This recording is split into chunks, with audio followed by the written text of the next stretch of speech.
তো বন্ধুরা, তোমাদের সকলকে স্বাগত তোমাদের ইউটিউব চ্যানেল সিবি স্টাডিতে। সো কেমন আছো সবাই? অনেক দিন পর একটা নতুন ভিডিও আমি তোমাদের সামনে এসেছি। কিছু ইম্পর্টেন্ট আপডেট তোমাদেরকে দেওয়া আছে, আর কিছু খুব গুড নিউজ তোমাদেরকে দেবো। ঠিক আছে, তো ভিডিওটি দেখো, খুবই ছোট্টর উপর ভিডিও করবো।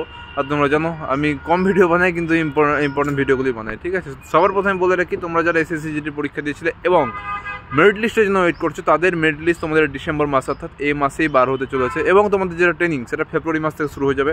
এবং তুমি যে ফোর্সই হোক না কেন, সিআইএসএফ, বিএসএফ, সিআরপিএফ যাই তুমি পাও, তোমার কিন্তু জানুয়ারি মাসে ট্রেনিং সেন্টারে এন্ট্রি হয়ে যাবে। ঠিক আছে, এবং তোমাদের আমি জয়েনিংয়ের ডেটটা মতলব কবে তুমি তোমার ব্যাটালিয়ন বা ইউনিটে গিয়ে জয়েন করবে, অর্থাৎ তুমি ট্রেনিং শেষ করে চাকরি কবে থেকে শুরু করবে সেটাও বলে দিচ্ছি।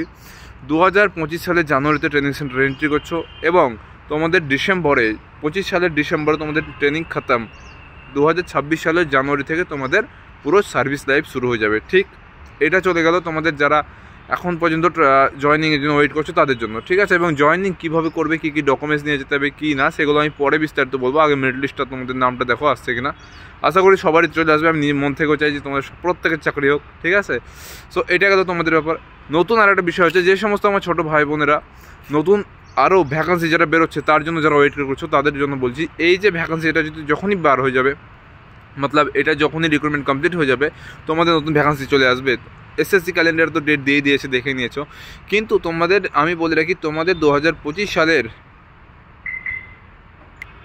25 জানুয়ারি থেকে শুরু হবে রিক্রুটমেন্ট প্রসেস, এবং 26 জানুয়ারি থেকে জয়েনিং হবে। ঠিক আছে, মানে একটা ব্যাচ শেষ হবে আর একটা ব্যাচ শুরু হবে। যেমন আমাদের সময় হচ্ছিলো, আমরা ট্রেনিং সেন্টার পাস আউট করে বেরোলাম, নতুন আর একটা ব্যাচ এসে ঢুকলো, ঠিক সেরকম। ঠিক আছে, তোমাদের মানে এখন যেটা এসএসসি করেছে যে প্যারামিলিটারি যে কোনো রিক্রুটমেন্ট 1 বছরের মধ্যে কমপ্লিট করতে হবে। ঠিক আছে, তাই কখনো ভেবো না যে লেন্দি চলবে। এটা ওয়েস্ট বেঙ্গলের রিক্রুটমেন্ট নয়, এটা হচ্ছে সেন্ট্রাল গভর্নমেন্টের রিক্রুটমেন্ট, এবং ডিফেন্সের রিক্রুটমেন্ট খুবই ফাস্ট কারবার হয়। ঠিক আছে, পড়াশোনা প্রত্যেকে, কারণ কম্পিটিশন খুব বাড়ছে। এবং এবার থেকে তোমাদেরকে আমি ধীরে ধীরে কী পড়তে হবে, কী না, সিলেবাস বগেরা কেমনভাবে অল্প মতলব কম পরিশ্রমে বেশি নাম্বার কীভাবে স্কোর করে যায়, সমস্ত কিছু বলতে থাকবো। তো ভিডিও এবার থেকে ফলো করো, কন্টিনিউ ভিডিও করবে, প্রমিস। ঠিক আছে, সো আজকের মতো এটুকুনি। জয় হিন্দ।